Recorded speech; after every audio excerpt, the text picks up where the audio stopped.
계속해서 우리가 주일 오후 시간에 인물 강해를 하는데 야곱에 대해서 살펴봅니다. 오늘 8번째 시간인데 하나님께서 우리를 어떻게 기르시는지 이해하는 것은 우리의 신앙생활에 매우 중요합니다. 우리 한 사람 한 사람을 어떻게 하나님께서 대우하고 이끌어 가시고 양육하시는가 이걸 아는 것이 중요합니다. 하나님께서 자녀된 우리를 기르는 방식을 만약에 제대로 이해하지 못하면 우리는 계속해서 하나님이 우리를 이끄는 방식, 양육하는 방식에 대하여 반항한다든지 아니면 잘못된 방향으로 나아가게 되어서 정상적인 신앙생활을 못할 수 있기 때문에 그렇습니다. 오늘 우리가 같이 나누는 이 본문을 다음 주에도 한 번 더 볼 텐데 오늘 본문이 우리에게 가르쳐주는 중요한 진리가 있습니다. 그것은 바로 거울을 잘 봐라, 거울을 잘 봐라 하는 것입니다. 삶의 거울, 특히 이제 어려울 때, 불행을 당했을 때 그것을 잘 봐라. 그것을 통해서 너 자신을 살피라 하는 것이죠. 그 거울을 보고 안 보고는 결국 우리의 선택입니다. 인간은 모두 행복을 갈망하는 존재로 창조되었기 때문에 어떤 종류의 불행이든지 우리 인생에게 만약 닥쳐오게 되면 이거 민감하게 반응합니다. 하나님 왜 이러십니까? 하나님 왜 저한테? 왜 저를 이렇게 힘들게? 저는 주님 앞에서 잘했는데 이게 뭡니까? 이제 이런 식으로 반응하게 되는 거죠. 그러나 이러한 불행의 순간들은 결국 우리 자신을 알아가는 학교가 되는 거죠.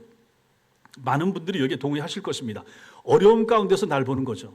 어려움 가운데서 하나님을 체험하고 신앙의 업그레이드가 되고 그런 순간들, 결국은 이 불행의 순간은 나 자신을 더 깊이 알아가는 과정, 학교처럼 되는 거죠.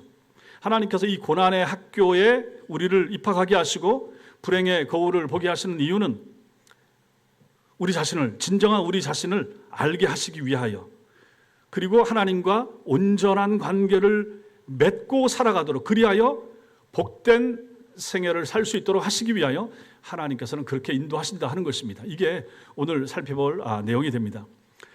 먼저 첫째로는 섭리와 약속의 성취를 이 야곱의 생애, 여기 삶 가운데서 우리가 봐야 됩니다.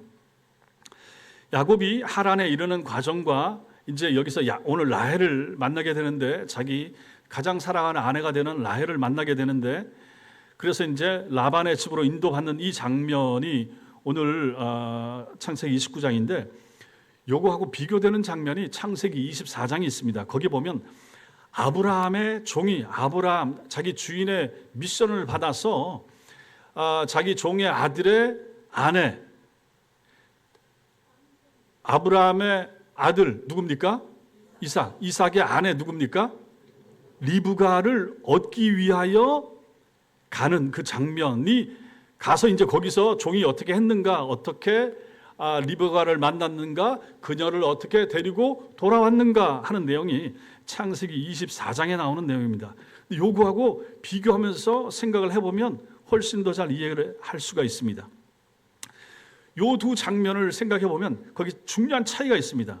그 중요한 차이가, 혹시 그 부분을 여러분들이 찾지 않는다고 하고 지금 우리가 읽은 이 말씀하고 창세기 24장에 나왔던 그 아브라함 종의 내용을 생각했을 때 가장 먼저 볼 수 있는 차이가 뭘까요? 혹시 생각나는 거 있습니까? 예? 그거 말고요.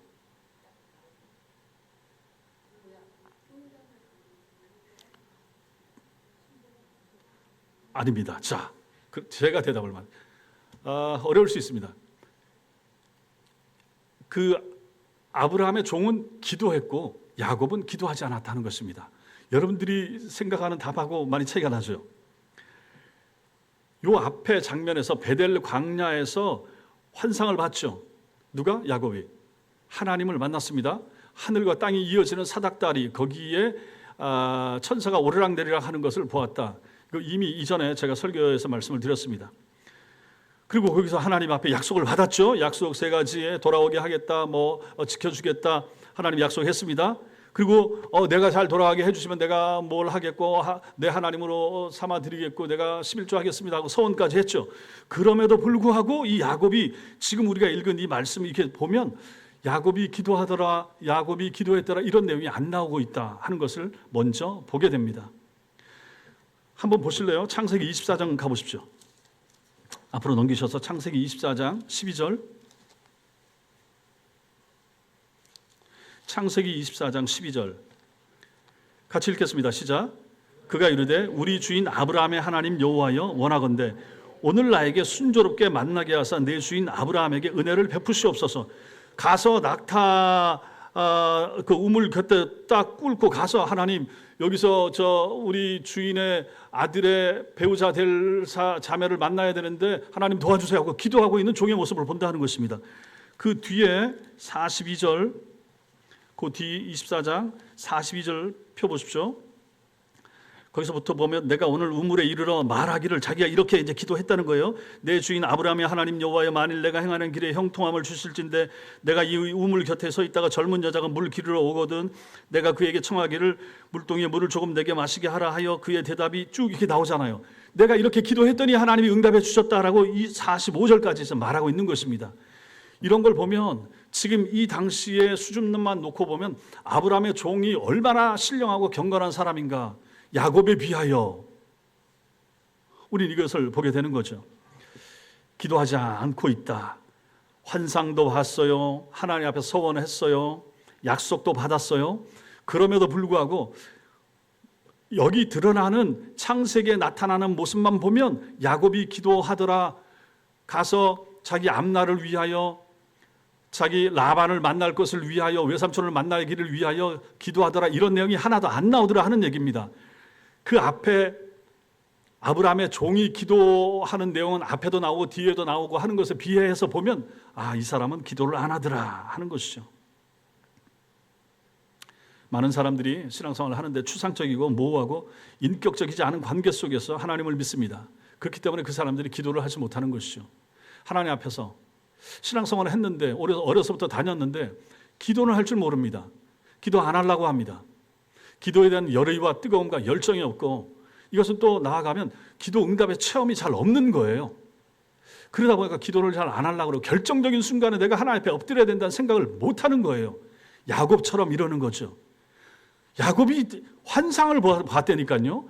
야곱이 하나님의 음성을 들었다니까요. 그럼에도 불구하고 이 먼 길을 달려가서 저 외삼촌 찾아야 되고 만나야 되고 자기가 이제 이 여행을 끝내야 되는데 하나님 도와주세요. 이런 부분이 일단 성경만 보면 기도하더라, 기도했더라 하는 내용이 안 나오더라 하는 것입니다. 그럼에도 불구하고 이 사람이 신자라는 거죠. 우리 중에도 이럴 수 있다 하는 것입니다. 주일날만 교회에서 보는 거예요. 평상시에 기도 잘 안 하고 사는 경우가 있을 수 있는 거죠. 심지어 식기도마저 안 하고 살아갈 수도 있다. 그래도 하나님께서 너 식기도 안 했어? 너 먹을 거 3분의 1로 줄여. 우리 하나님이 그렇게 하지 않더라 하는 것이죠. 필요한 거 늘 공급하세요. 기도하든 안 하든 그 주간의 삶의 질의 차이가 별로 없는 거예요. 기도 열심히 한 사람이 주일날 교회 오는 거하고 그렇지 않은 사람이 교회 오시는 거하고 겉으로 봤을 때는 별 차이가 없더라 하는 것입니다. 그러니 우리가 기도를 잘 안 하게 되는 거예요. 야곱도 마찬가지였다 하는 것을 여기서 보는 것입니다.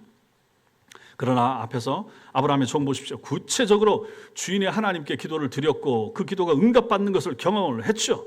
근데 야곱은 그렇지 못했다. 이게 이제 이 야곱의 모습에서 보게 되는 첫 번째, 기도하지 않는 야곱. 근데 또 여기서 뭘 봅니까? 야곱은 기도하지 않았지만 하나님은 선하게 인도하시더라. 순적하게 외삼촌 집을 찾게 하시더라 하는 것이죠. 그리고 라헬을 만나게 한 거예요. 이게 뭡니까? 하나님의 섭리. 기도하지 않는 사람 위에도 하나님의 섭리는 여전히 임하더라. 왜? 택한 백성이니까. 모자라고 부족하고 기도 생활 안 하고 예배 생활 잘 안 하고 해도 하나님은 그를 이끌어 가신다. 그를 통하여 하실 일이 있고 훈련을 더 시킬 과정이기 때문에 하나님께서 참으시고 또 하나님이 하실 일을 하시더라 하는 것입니다. 여러분과 저도 마찬가지입니다. 우리 인생이 하나님의 손 안에 있다는 사실 믿으십니까? 이게 섭리인 거죠. 하나님의 섭리가 있다. 우리가 인정하든지 인정하지 않든지 하나님께서는 우리 인생을 그분의 섭리 가운데 이끌고 계십니다. 우리 인생의 모든 면에서 하나님의 섭리가 나타나지 않는 순간은 그래서 없다. 이렇게 믿어야 되는 것이죠. 그 순간에는 우리가 알지 못하지만 시간이 흐르면서 그 섭리의 비밀, 그때 하나님께서 그래서 그렇게 하셨구나. 시간 지나면 알게 되는 때가 얼마나 많습니까? 그때는 몰랐는데 그것이 이제 우리의 인생이다 하는 것이죠. 하나님께서 창세기 28장 15절에서 야곱에게 하신 그 약속이 있는데 이건 여기 자막 읽겠습니다. 시작. 내가 너와 함께 있어. 내가 어디로 가든지 너를 지키며 너를 이끌어 이 땅으로 돌아오게 할지라. 내가 내게 허락한 것을 다 이루기까지 너를 떠나지 아니하리라. 베델 광야에서 하나님이 찾아오셔서 야곱에게 약속해 주신 내용이 이것이라라고 하는 것입니다. 이 약속 때문에 야곱은 기도를 잘 안 하고 좀 모자라고 성실함도 부족하고 한다 할지라도 하나님은 이 약속을 하신 분이고 약속을 주신 분이시기 때문에 하나님은 항상 이 약속을 지키십니다. 신실하게 이것을 지키신다 하는 것이죠. 그것은 여러분과 저 우리를 향해서도 마찬가지인 것입니다. 비록 야곱이 지금 당장 깨닫지 못하고 있지만 결국 나중에는 이걸 알게 되는 거죠. 자, 이렇게 해서 이제 순적하게 만났습니다. 라헬을 만났죠. 만났지만 거기 보면 또 뭐가 나옵니까? 야곱은 이걸 또 감사하지를 않아요. 감사하지 않고 있어요. 아브라함의 종은 저기 창세기 24장 48절 보면 하나님께 경배했더라. 하나님께 엎드려 경배하고 찬송했더라. 하나님 이렇게 잘 만나게 해주셔서 너무너무 감사합니다. 이런 모습이 나오는데 야곱은 그것도 없는 거예요. 기도도 안 하고 기도도 하지 않고 그럼에도 하나님은 또 이끌어서 만나게 해주고 그럼 감사라도 해야 되는데 감사도 안 하더라. 대신 그가 하는 것은 뭡니까? 남자다운 힘을 보여주는 거죠. 뚜껑 그 우물 뚜껑을 가지고 내가 그거 열어주고 닫아주고 물 먹이도록 할게 하고 하면서 뭐 또 잘난 척하면서 이제 힘센 척하면서 뭐 그걸 해주는 거예요. 그러한 힘과 열정을 보여주는 거죠. 우물을 덮고 있는 그 무거운 돌을 치워버리고 그리고 이제 라헬을 알게 돼서 너무 반갑잖아요. 그래서 인사에 입 맞추고 그다음에 소리내어 울었더라 이런 내용이 나옵니다. 이제 이 외로운 여행이 끝났다 하는 그 안도감에서 오는 그런 눈물이었을 것입니다. 뭐 그게 하나님 너무 감사해요 하고서 펑펑 울었던가 그렇지는 않더라 하는 것입니다. 자, 그래서 이제 다 끝난 것 같아요. 그런데 실제로 뭡니까? 우리가 아는 대로 이제 시작이죠. 이제 고생문이 여기서부터 이제 진짜로 고생문이 열리는 거죠. 이제부터 야곱의 인생이 본격적으로 시작됩니다. 집으로부터 이제 멀리 떨어져서 나왔죠. 자기 아버지 의지하고 자기 집 종 부리고 어머니가 다 해주던 그런 의존하던 익숙한 환경에서 벗어나 이제 야곱은 홀로 서야 되는 고난의 학교에 입학을 하게 되는 것입니다. 다 왔다고 생각했지만 하나님의 시간표에 의하면 이제 시작이 되고 있는 것입니다. 여기서부터 그의 인생이 힘들게 진행되는데 몇 년 동안 이 고생을 하게 될까요? 그렇죠. 20년 동안 여기서 이제 고난의 학교에 입학하고 졸업할 때까지 20년이 걸리게 되는 것입니다. 두 번째로 우리는 오늘 말씀에서 속이는 자가 속는 것을 봅니다. 속이는 자가 속는 거죠. 야곱의 이름 속이는 자죠. 성격도 속이면서 살아왔죠. 그는 아버지와 형을 속였죠. 그 속임 때문에 결국은 도망쳐서 여기까지 오는 것입니다. 하지만 이제 그 속이는 자가 속임을 당하게 되는 것입니다. 야곱이 임자를 만난 거죠. 한 달쯤 외삼촌 라반의 집에서 이제 고생했다고 하고 막 쉬게 하고 뭐 먹여주고 재워주고 하고 하니까 이제 그 다음에는 그냥 이렇게만 지낼 수 있겠느냐? 너도 일을 하고 뭘 해야 되지 않겠니? 라고 이제 삼촌이 일을 이제 요구하는 거죠. 거기서 이제 야곱이 눈 맞은 사람이 있습니다. 누구랑 눈이 맞았습니까? 라헬하고. 그래서 이미 라헬을 마음에 품게 된 이제 야곱이 외삼촌의 딸 라헬을 달라라고 이제 얘기하죠. 이게 이제 18절에 나오는 것입니다. 7년을 봉사하겠습니다. 제안하죠. 여기 보면 17절 레아는 시력이 약하고 라헬은 곱고 아리따우니. 그럼 이 말씀만 놓고 보면 라헬은 곱고 아리따다. 그러면 레아는 어떻다는 얘기일까요? 곱지 않다는 얘기겠죠. 더 쉽게 하면 좀 못났다 뭐 이렇게 표현할 수가 있겠죠. 그래서 이거 다른 성경 번역 보면 공동 번역에서는 눈매가 부드럽다. 이거 좋은 말이잖아요. 눈매가 부드럽다. 사랑한 것보다 낫잖아요. 그다음에 현대인의 성경은 이걸 가지고 눈에 생기가 없다. 눈에 생기가 없다. 젊은 처녀가 눈에 생기가 없다 그러면 그건 좀 문제가 있죠. 눈에 생기가 없다. 이걸 왜 이렇게 번역을 해놨는지 모르겠어요. 그래서 시력이 약하다. 이건 결국 뭡니까? 매력적이지 않다. 라헬보다는 좀 못났다. 언니가 좀 못생겼다. 뭐 이렇게 표현할 수가 있는 거죠. 그래서 이제 7년 동안 일하면 딸 라헬을 주겠다라고 외삼촌하고는 이제 계약을 맺은 겁니다. 얘기를 잘 됐죠. 7년이 지나서 이제 야곱이 라헬을 요구를 합니다. 그때 삼촌이 어떻게 합니까? 저 뒤에 23절, 21절부터 23절까지 읽겠습니다. 시작. 야곱이 라반에게 이르되 내 기한이 찼으니 내 아내를 내게 주소서. 내가 그에게 들어가겠나이다. 라반이 그곳 사람을 다 모아 잔치하고 저녁에 그의 딸 레아를 야곱에게로 데려가매 야곱이 그에게로 들어가니라. 야곱이 그에게로 들어가니라. 이때가 이제 첫날 밤이 되는 거죠. 우리가 성경을 읽을 때 전에도 말씀드렸죠. 1차 독자의 관점이 있고 2차 독자의 관점이 있다. 여러분과 저는 어떤 관점입니까? 당연히 2차 독자죠. 1차, 2차밖에 3차, 4차 없어요. 그때 아니면 지금인 거예요. 그때가 1차고 지금은 2차인 거예요. 항상 지금은 2차. 우리 관점에서 지금 성경을 읽잖아요. 오늘날 우리 관점에서 이제 동생 줘, 언니 줘, 비라, 실바, 종들 줘, 넷이나 저기 중동에나 가면 그렇지 우리나라 문화에서 이게 이해가 됩니까? 그렇게 읽으면 안 된다라고 하는 것이죠. 그때의 관점에서 그때의 관점 1500년, 3500년 전 그 당시 유대 문화 관점에서 이것을 읽어야 이해가 된다라고 하는 얘기입니다. 그러한 관점에서 봐야 되는 거죠. 그런데 첫날 밤을 치르고 밤에는 깜깜해서 불도 없고 아무것도 없으니까 모르는 것이 다음 날 봤더니 라헬이 아니고 레아가 있는 거예요. 생각해 보십시오. 얼마나 황당했을 것인가. 이 뒤에 가면 나오겠는데 묻지도 않고 아무것도 할 수가 없었기 때문에 모르는 거죠. 봤더니 라헬이 아닌 거예요. 레아인 거예요. 속은 거죠. 처음부터 속는 거죠. 25절에 그렇게 말합니다. 아침에 보니까 레아였다. 성경이 이렇게 쓰고 있는 거예요. 밤새도록 자기 신부가 누군지 모르는 거죠. 당시의 결혼 풍습, 당시의 상황을 생각하면 그럴 수밖에 없다라고 인정해야 되는 거예요. 1차 독자 관점에서 봤으면 다 이런 거죠.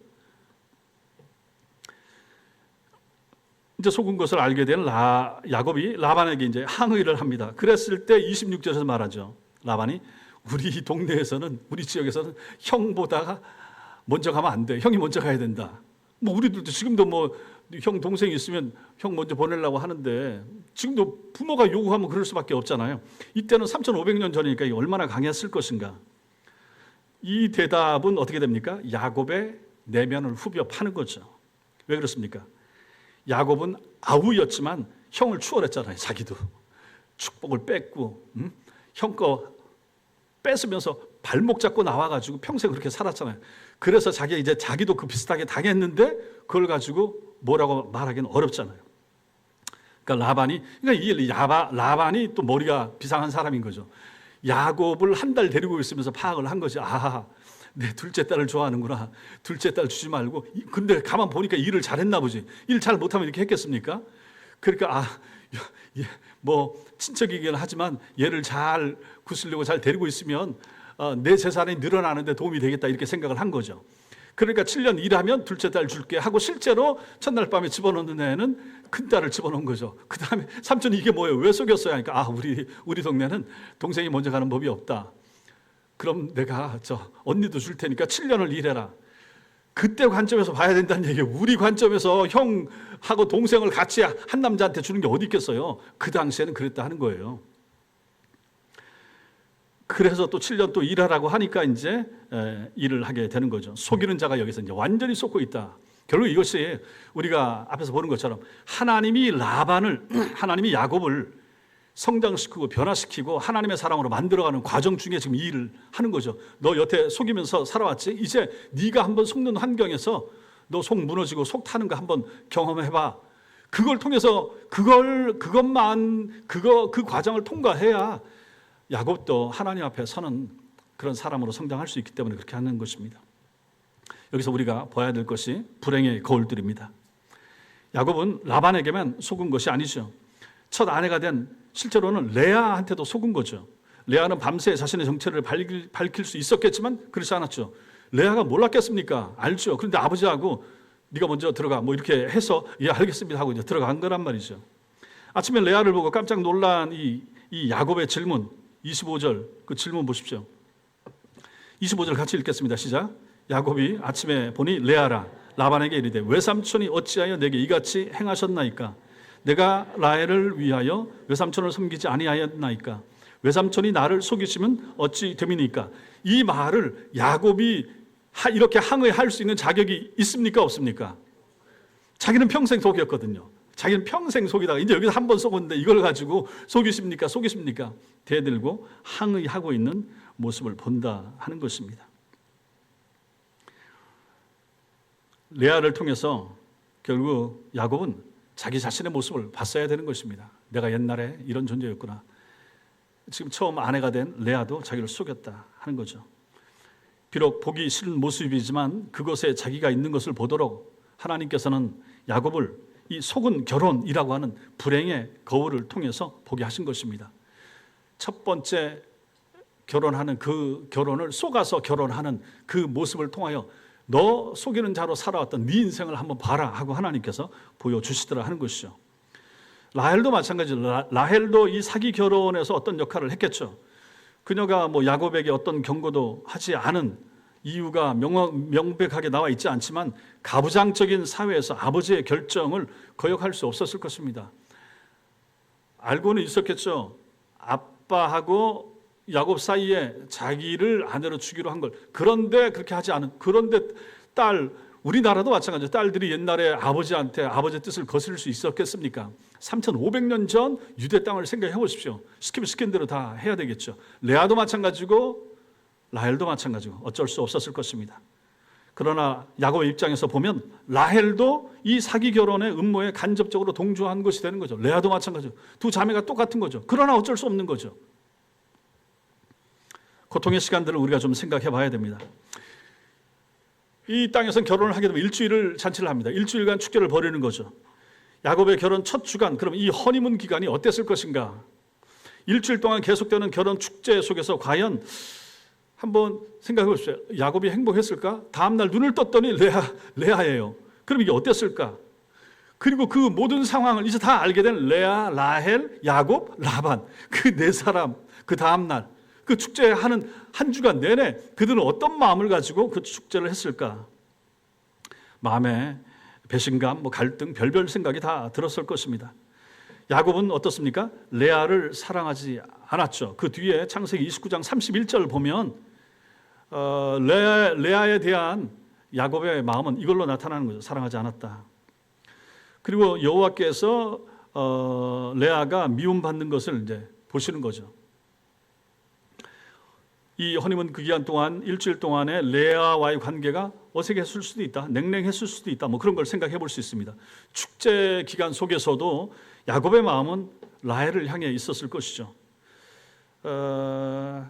고대 결혼 풍습을 또 생각해 보십시오. 신랑은 축제 기간 내내 이 공동체 앞에서 기뻐하고 춤도 추고 해야 되는데 이 첫날 지난 다음부터 참 그걸 즐거워야 하는데 그렇게 표정 짓지 못하는 그 야곱이었을 것이다. 우리는 이렇게 생각할 수 있습니다.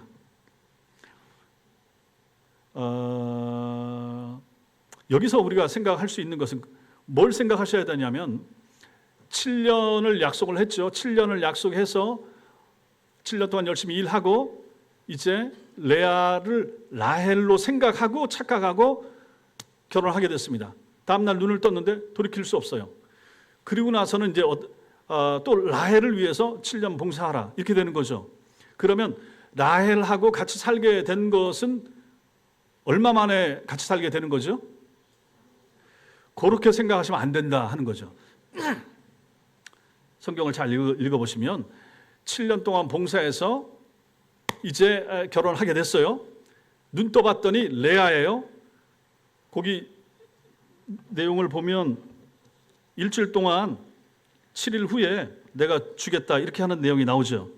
27절 26절을 보면 라반이 이르되 언니보다 아우를 먼저 주는 것은 우리 지방에서 하지 않는 일이라.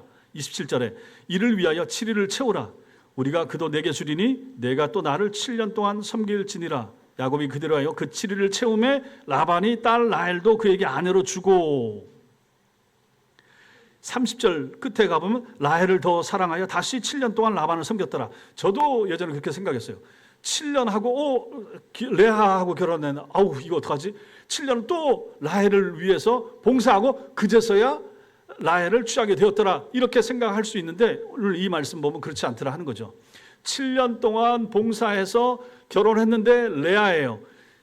일주일 결혼 축제 기간 끝나는 기간이 7일이에요. 7일 끝에 외삼촌 라반이 라헬을 준 거예요. 그때 같이 살게 된 거예요. 일주일 만에. 그래서 같이 안 산 기간 뭐 이렇게 말하면 그렇지만 7일밖에 안 되는 거죠. 그리고 이제 아내를 그때 실제는 넷을 얻게 된 거예요. 그리고 그때로부터 7년 동안 또 라헬을 위해서 봉사했다 하는 거죠. 앞에 7년, 뒤에 7년 같이 산 것은 요때 딱 같이 살게 됐으니까 착각하지 마시라 하는 차원에서 이제 말씀을 드리는 것입니다. 자, 그래서 이제 그러한 고통과 아픔의 시간들을 보내고 어쨌든 라반이 의도한 대로 그렇게 살 수밖에 없게 된 것입니다. 그래서 결국은 그 4명의 아내들과 함께 그 종들과 함께 레아와 라헬과 함께 야곱은 살게 되었고 그 외삼촌 라반의 계획대로 되는 거죠. 외삼촌 라반이 머리를 써가지고 결국은 일 잘하는 야곱을 데리고 있기 위하여 2딸을 주면서 그렇게 긴 시간, 그리고 저 뒤에 가서 7년 채우고 또 7년 채운 다음에도 더 일해서 결국은 20년 동안 데리고 있고 마침내 20년 후에 이제 돌아가게 되는 야곱의 모습을 우리는 뒤에서 보게 되는 것입니다. 오늘 말씀의 결론을 보겠습니다. 결론은 결혼처럼 사실 친밀한 관계는 없고 그만큼 하나님께서 우리 인생을 다루시는 중요한 도구도 없습니다. 그러니까 결혼이라고 하는 도구, 우리 소현 자매도 이제 결혼을 하는데 기쁘고 즐거운 것이지만 이 결혼이라고 하는 도구에서 일어나는 여러 가지 일들, 또 결혼하고 살아가는 인생 선배들 삶에도 보시면 알겠지만 이 결혼이라고 하는 이것을 통하여 하나님께서 우리 인생을 참 다루는 방식이 그 결혼 속에 많이 녹아 있더라 하는 것입니다. 이 세상에서 우리가 불행이라고 이름하는 모든 것은 결국은 다 하나님의 섭리 안에 있는데 오늘 야곱의 경우를 보면 결혼이라고 하는 이 도구를 사용하여 하나님께서 섭리하셔서 하나님의 사람 야곱을 만들기 위하여 하나님이 이 작업을 하시더라 하는 것입니다. 인간이 아무리 서로를 속이고 경쟁해도 하나님의 백성들에게는 그 속에서 일하시는 하나님이 계시다 하는 것을 믿는 믿음이 필요한 것입니다. 그래서 우리 인생이 불행하고 비참하다 느끼는 그 지점, 그 속에서도 우리는 하나님의 계획, 하나님의 손 안에 있음을 잊지 않는 것이 필요한 것입니다. 그래서 아프고 힘들고 어려워도 오늘 여기 야곱이 겪는 이 아픔, 야곱의 절망, 야곱의 놀라움, 야곱의 수고, 야곱의 7년, 그 다음에 삼촌한테 쏟고 레아에게 쏟고 라헬한테 쏟은 거나 마찬가지고 이런 상황, 결혼이라고 하는 일 가운데서 쏟고 속이는 이 일을 통하여 야곱은 변화되는 것이 필요하고 하나님 앞에서 새로워지는 부분이 필요했기 때문에 하나님께서 이렇게 하시더라라고 하는 것입니다. 그러니 이게 바로 무엇인가? 불행의 거울, 불행당하는 그 일, 이걸 거울처럼 보라 하는 얘기입니다. 내 인생, 내 삶 가운데 일어나는 아픔과 절망과 고통, 이것을 가지고 내 얼굴을 비춰보는 것이 필요하다는 거죠. 이게 야곱에는 필요했습니다. 야곱은 여태 속이면서 살아왔거든요. 형도 속이고 아버지도 속이고 어머니와 공모하여 그러한 인생이 이제 여기 와서 그것을 깨닫고 돌이키게 되는 거죠. 불행의 거울은 끊임없이 자기를 보지 않으려는 우리에게 너 자신을 봐봐. 네가 이런 인생이야. 결국 우리의 아픔과 절망을 통하여 하나님은 우리에게 우리 자신의 모습을 보여주고자 하신다 하는 것입니다. 속이는 자 야곱을 속이는 라반은 바로 야곱이 자기를 발견해야만 하는 불행의 거울 노릇을 하는 그러한 도구로 쓰이고 있는 것이죠. 평생을 함께 했지만 사랑을 충분히 주지 못한 아내 레아를 통해서도 야곱은 자기의 모습을 보아야 했다 하는 것이죠. 자기는 레아를 덜 사랑했잖아요. 덜 사랑받는 레아, 편애했던 아버지, 이런 모습을 결국은 이 모습에서도 야곱은 발견했었어야 된다 하는 것이죠. 불행이라고는 환경 속에서 결국은 우리는 우리 자신이 누군지 봐야 되는 거죠. 우리 가정에 생기는 어려움, 힘든 일, 참 마음이 무너지는 그런 순간들, 이게 하나님의 섭리 안에 있는데 그럼 이 일을 왜 나에게, 왜 우리에게, 왜 우리 가정에 허락하시는가를 생각하고 나 자신을 비춰서 한번 보라. 그 일 가운데 하나님, 내가 뭘 잘못했습니까? 무엇을 고쳐야 합니까? 하는 계기로 삼으라라고 하는 얘기입니다. 야곱은 그걸 여기서 지금 이 결혼이라고 하는 도구를 통하여 속임을 당하면서, 외삼촌과 두 여인에게 속임을 결국은 당하면서 그러한 자기 자신의 변화되는 모습이 여기 나타나고 있다 하는 것이죠. 하나님은 이렇게 이러한 우리의 불행을 통하여 우리를 버리고 우리를 안 되게 하고 너 잘됐다, 너도 한번 당해봐라. 우리 하나님이 그런 분 당연히 아니시잖아요. 우리 자신의 모습을 발견해서 하나님 앞에 사랑스러운, 사랑받는 자녀로 서기를 하나님께서 바라시기 때문에 우리에게 아픔과 어려움을 허락하신다는 사실이죠. 우리를 사랑하시기 때문에 하나님이 이 일을 하시는 거죠. 우리는 우리의 치장된 모습, 화장한 모습, 변장된 모습만 보길 원하지만 하나님은 민낯을 볼 수 있도록 하신다 하는 얘기입니다. 그러려면 우리가 맨 밑바닥까지 내려가야 되는 거예요. 내가 이런 모습까지 보여줘야 돼? 심지어 그것이 남편에게, 아내에게, 친구에게, 가까운 사람에게 정말 수치스럽다. 이런 지경까지 하나님께서 우리를 밀어 넣으시는 지점이 있을 수도 있다 하는 얘기죠. 없으면 좋은데 있다 그러면 있으면 그 자리에서 그걸 가지고 내 모습을 보라는 얘기입니다. 아, 하나님이 나를 보게 하시는구나. 나를 미워하셔서, 나를 저주하셔서 하나님이 나를 버리시는구나. 이렇게 생각하면 안 된다는 얘기죠. 야곱을 버립니까? 안 버리잖아요. 자신을 보고 인정해야만 거기서 이제 치고 다시 올라올 수 있고 하나님 앞에 당당하게 설 수 있고 사랑받는 하나님의 자녀로 설 수 있기 때문에 하나님은 그 작업을 하신다 하는 것입니다. 그러므로 하나님 앞에, 하나님 이게 뭡니까? 원망하지 말라는 얘기죠. 이게 주님 나한테 약속하신 결과가 이것입니까? 이렇게 묻지 말라 하는 얘기죠. 야곱이 외삼촌 라반에게 했듯이 이게 뭡니까? 약속 어겼어, 이게 뭡니까? 이런 거 하지 말라 하는 얘기죠. 성경이 이렇게 말합니다. 예레미야 예가 3장에서 이렇게 말씀을 하고 있습니다. 읽겠습니다. 시작. 이는 주께서 영원하도록 버리지 아니하실 것임이며 그가 비록 근심하게 하시나 그의 풍부한 인자하심에 따라 긍휼히 여기실 것임이라. 아멘. 여기 한 절 더 시작. 주께서 인생으로 고생하게 하시며 근심하게 하시면 본심이 아니시로다. 야, 저런 말씀은 참 위로가 되잖아요. 인생으로 고생하게 하시며 근심하게, 지금 고생하고 지금 근심하는 성도들이 있을 수 있습니다. 그런데 저게 하나님 이게 당신 본심입니까? 하나님 정말 저한테 왜 이러십니까? 라고 묻고 싶죠. 그런데 하나님 본심이 아니라고 말합니다. 그 앞에 32절. 예, 그가 비록 근심하게 하시나 그의 풍부한 인자하심에 따라 긍휼히 여기실 것입니다. 하나님이 비록 근심도 주신다 하는 얘기죠. 우리 인생에게 늘 즐거움만 주고 행복만 주고 만족만 주고 하나님이 이렇게만 하십니까? 아니잖아요. 인생 살다 보면 근심도 있고 아픔도 있고 고난도 있고 눈물도 있고 슬픔도 있고 사망의 음침한 골짜기를 걷게 하십니까? 라고 외치고 싶은 그런 순간도 있을 수 있는데 하나님은 긍휼히 여기신다. 그리고 그 어려움 자체가 내 본심이 아니야. 네가 정신 차리면, 네가 그 고난의 거울을 보고 다시 내 앞에 서고 회개하고 돌이키면 난 다시 너에게 복 줄 거야. 이게 하나님의 본심이라 하는 것을 우리는 오늘 말씀에서도 보게 되는 것입니다. 우리 인생에 소망이 있는 것은 우리가 잘할 것이기 때문에 아니라 하나님이 신실하게 약속을 지키시는 하나님이라고 하는 사실 때문에 우리는 소망이 있는 것입니다. 믿습니까? 이 하나님을 우리가 뭐라고 표현했죠? 헤세드, 언약의 하나님, 약속은 지키시는 하나님. 야곱하고 약속했잖아요. 베델 광야에서. 그럼 끝이에요. 지금 이렇게 우리는 알잖아요. 이렇게 삼촌한테 속임당하고 고생하고 7년 나중에 20년 고생해도 하나님을 축복하신다. 야복강 나룻가에서 결국은 주님이 찾아오시고 만나주시고 그의 이름 바꿔주시고 새 인생을 열게 하시고 그 이름, 그 바꾸어진 이름 이스라엘, 그 이스라엘 지금까지 이스라엘로 이름이 내려오잖아요. 이걸 보면 하나님이 얼마나 큰 축복을 주셨는가.